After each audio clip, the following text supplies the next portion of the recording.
السلام عليكم ورحمة الله وبركاته. أهلا بكم في فيديو جديد. عايزين النهاردة نتعلم الفرق ما بين sympathy و empathy.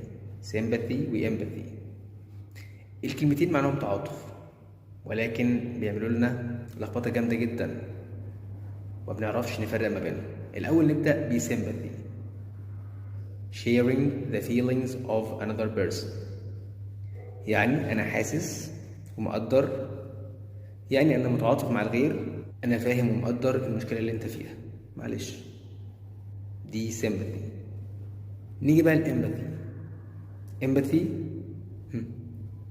understanding the feelings of another person، يعني الرأفة إنك بتحط نفسك مكان الشخص اللي عنده المشكلة، ومش بس بتقوله معلش، كمان أنت بتحاول إزاي تقدر تساعده.